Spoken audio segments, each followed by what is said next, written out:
Hey, what's going on, guys? Chip here. Just got back last night from the Dallas Regional Championships. I had such a great time at the tournament. Unfortunately, it did not end up as well for me as I had hoped, but I did finish in the top 256. I think my final placing was like 180-something. I'm not positive, but 5-3-1 final record. Not as well as I hoped to do, but I did come away with some championship points, plus 30. That puts me at 299 out of 400 for this season.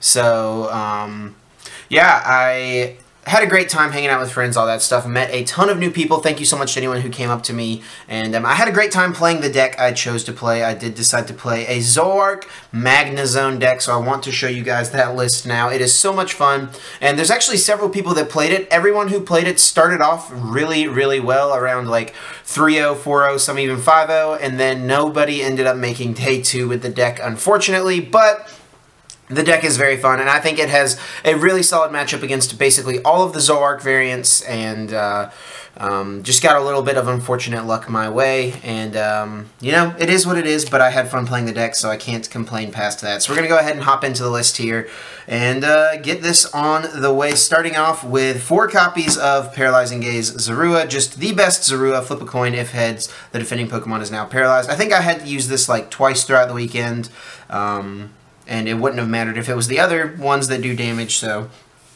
yeah, definitely the correct Zorua to play there. And then 4 copies of Zoroark GX. I didn't mess with any of the baby Zoroarks. Looking back at the weekend, I maybe wish I had played a Mind Jack Zoroark, but unfortunately I did not, and this is what we went with, so the 4/4 Zoroark GX is definitely just really good. Of course, Riotous Beating, 20 damage times the number of Pokemon you have in play. So with a full bench with Skyfield, that is 180 damage, plus Choice Band, 210 to knock out opposing Zoroark GXs. And then that trade ability, once during your turn, before you attack, you may discard a card from your hand and draw 2 cards. Just helping you thin your deck and then draw through your deck as well. And then, of course, the spice of the deck, we've got the 202 Magenezone line. Now, Magenezone, for those who may not know, it has the Dual Brains ability. During your turn, you may play 2 supporter cards, which is really powerful. You know, you're only supposed to be able to play 1, so being able to play 2 just, like, breaks a rule of the game and makes the deck inherently extremely powerful. It's so good to be able to chorus for a bunch of cards, trade, and then Hex. Or to go against something like Night March, you can go Karen plus Hex, and then they really like don't have a lot of options. There's just a lot of good, cute plays you can do. You can end your opponent to a low hand size and then Acerola off some damage.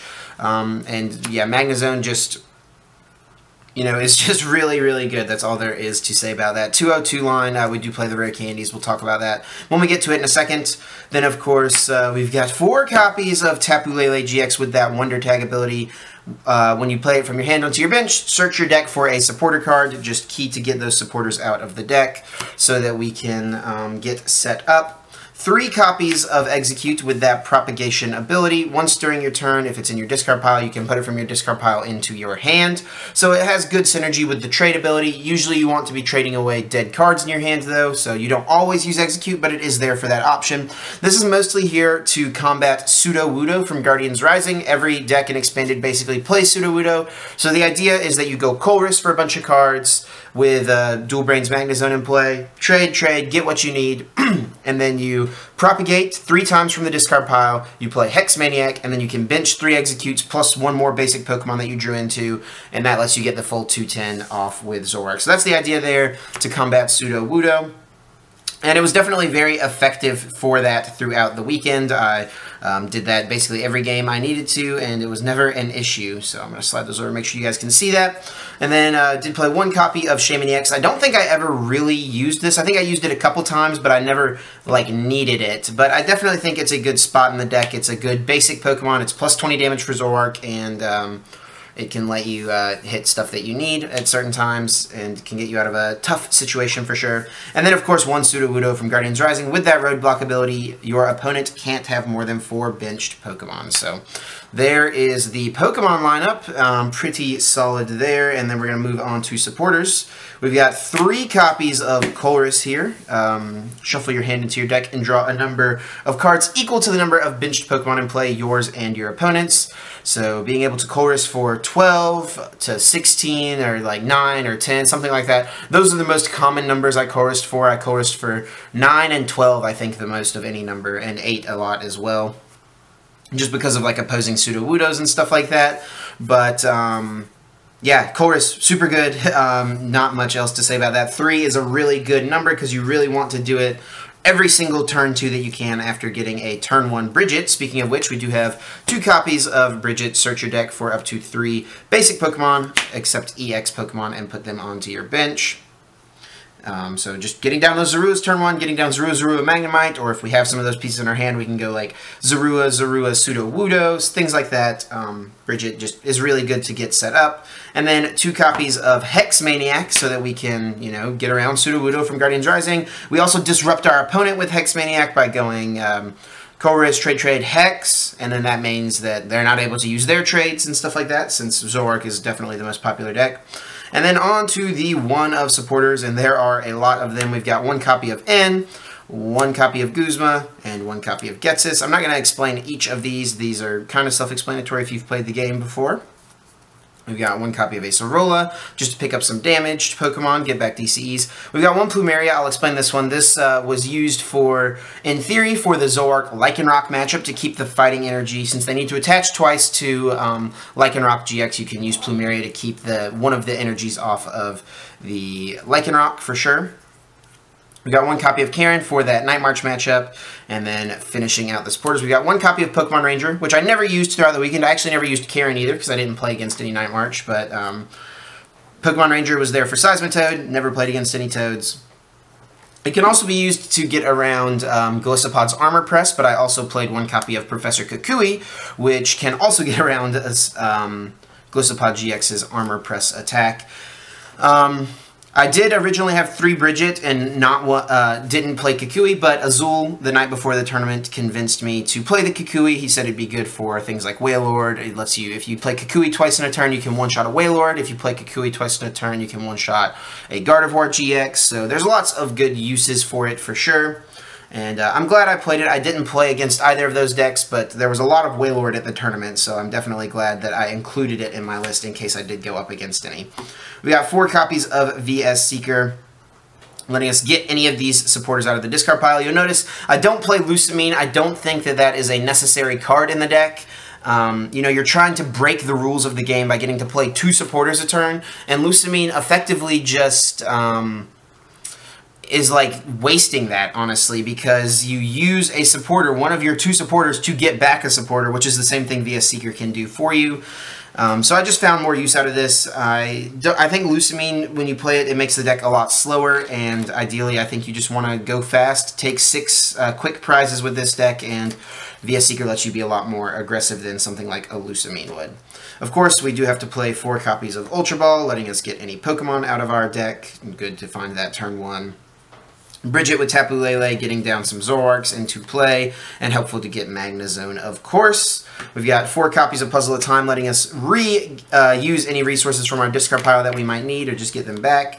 2 copies of Rare Candy, super low number, 202 line with 2 rare candies, but it happened way more often than you'd think. I almost always had Magnezone by turn 3, and about like 50 to 60% by turn 2, so Choruses and trades just increase your odds so much of hitting those things.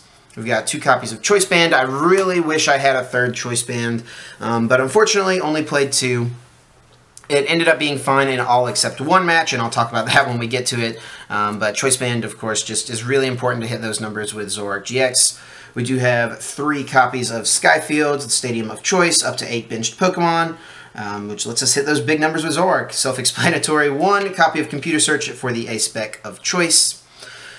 Just the best A-Spec. It's a good combination with Execute as well, just being able to use it for free effectively. And then 4 double colorless energy, the energies in the deck. And there is the list, guys. I loved playing this deck, and I'm going to run through my tournament report very fast for those that are interested.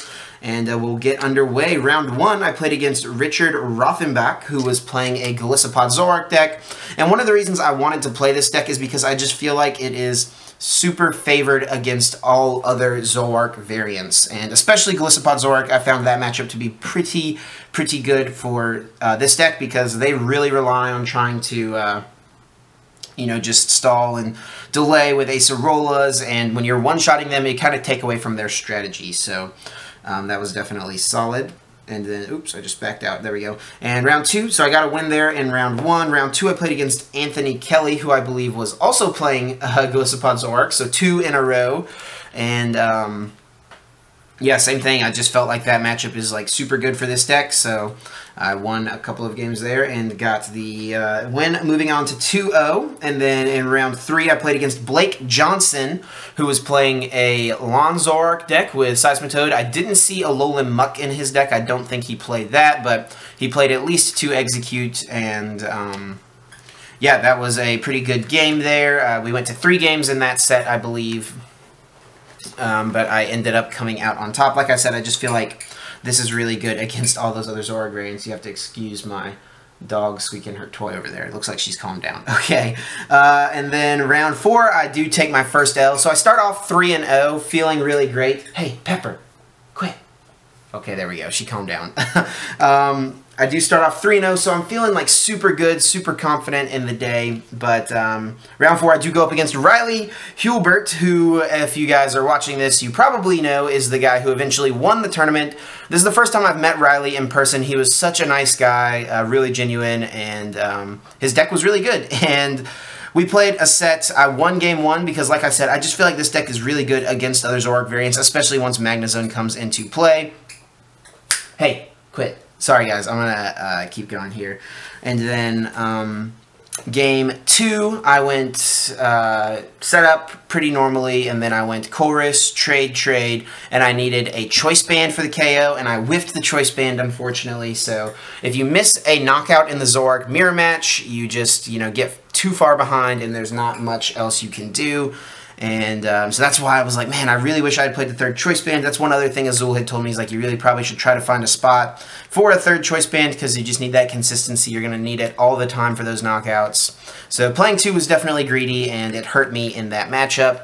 And then in our game 3, I think another time I went chorus, trade, and I whiffed a basic Pokemon for a KO, which is crazy. I play so many basic Pokemon. There was only 1 Execute in the discard pile at the time. I have considered like a Battle Compressor in this deck just to get rid of the Executes, but ultimately deemed it unnecessary, and unfortunately whiffed a basic Pokemon, which again let me miss a knockout and let Riley get farther ahead, and there was not anything else I could do from there. So 3-1, a little disappointed, but I do, you know, feel pretty good about the deck still. I just got a little unfortunate, some bad luck. And then round 5, I play against Igor Costa, one of the best players in the game, of course. You guys are, I'm sure, familiar with Igor. And he is playing the Drampa Garbodor Tauros deck. I didn't know about this deck. I was with the guys in the room while they were building the deck, talking about it. And I knew that I had a terrible matchup against it. I don't play any Field Blower, so I don't have any way to use my you know, trade abilities or the Dual Brains ability. And the Perilous City is very good against Zoroark decks. So I was really nervous going into the matchup because, of course, Igor's a very good player, and it's a bad matchup for me, but it ended up being a little bit closer than I thought. It's definitely favored for them, but in our game 1, you know, he couldn't find choice bands to put on his Drampas, so when he would Righteous Edge, he would just hit me for 20, and it wasn't putting on that much pressure. I wouldn't put DCEs in play because I knew they played two Acerola, so if I swing into something without taking a knockout, they're just going to pick it all up and just set me really far back and Righteous Edge away my DCE, so I wouldn't put them in play until I knew I was going to be taking a knockout. So I would basically wait for the card combo to come into my hand of Skyfield plus Guzma plus DCE and plus a basic Pokemon to be able to Guzma KO their Garbotoxin Garbodor. And I did that 3 turns in a row against Igor. Might have gotten a little lucky since I do only play the 1 Guzma, but I had a pretty sizable hand, I think, at that point. So I was able to pull that off. 3 turns in a row, Guzma, DCE, knockout onto the Trashalanche Garbodor, and we both came down to 1 prize apiece in that first game, and I just ended up getting what I needed on that last turn, and took the win. So got a win in Game 1 of that set. Game 2, he established 2 Garbotoxin Garbodors. I wasn't able to really get the pieces, but I did get an early knockout on a EX. I got another knockout on another EX, and then so he goes down to just 2 prizes remaining. There's 20 damage on my active Zoroark. I have 2 prizes remaining. I go Colress. I try to hit everything I need, and I miss like 1 or 2 pieces. I can't remember. I think I missed like a couple Pokemon or something like that to take a knockout on a Drampa in the active, so I just swing into it for a decent chunk of damage. I knew I had DCEs left, so if he Righteous Edged, it'd be fine. And I had 11 items in the discard pile. He was out of choice bands, but I knew that with that 20 damage, that would be enough to knock out my Zoroark with a Trashalanche Garbodor. He only had, I don't think he had any Psychic Energies left, except for the ones on the Drampa.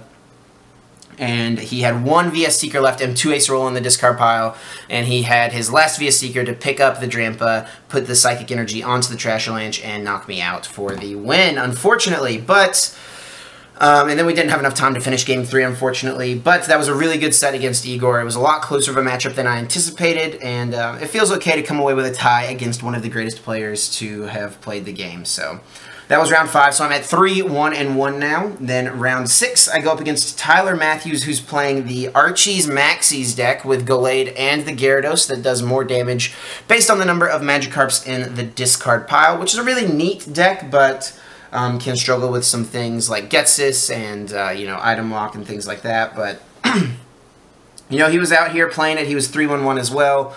And Game 1, we both had really bad setups, but he was able to kind of get more setup than me. I remember like one crucial turn where I would have probably been fine, but he hexed me, which a lot of copies of that deck have not been playing, so I wasn't anticipating that. And he hexed me, and I had a Tapu Lele in my hand, and because he hexed me, I wasn't able to go for like Colress or something like that. And then after the turn he hexed, he got like a Lysander to KO a benched Zoroark, and it was just really bad from there, so I lost Game 1. Game 2, I got to go first, and then I went for the turn 1 Getsis, and he lost because the deck loses to Getsis most of the time. I got rid of all the items in his hand, left him with 2 unplayable cards, and then I won the next turn on my turn 2. And then in Game 3, I think I also just had, like, I really don't remember it that well, but I also feel like I had a pretty slow setup.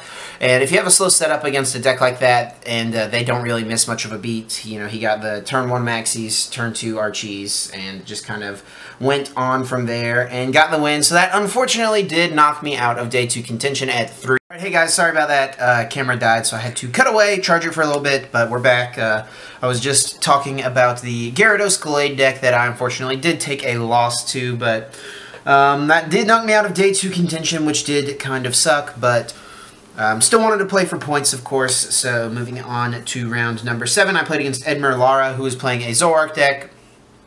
And I just kind of, you know, set up normally, and Magenezone Zoroark is better against all of the other Zoroark variants than they are against it, if that makes sense. So, did get the win there, so that puts me at 4-3-1. So, winning one of the next 2 guarantees that I get points, or no, sorry, 4-2-1, winning one of the next 2 guarantees that I get championship points. But round 8, unfortunately, I go up against Xander Soriano, who was playing a Gardevoir Gallade deck with 3 Focus Sash, which I just don't think that this deck is built to deal with no Field Blower. I think if you played 1 single copy of Field Blower, that matchup would be fine, but unfortunately, I didn't play Field Blower, so it wasn't fine.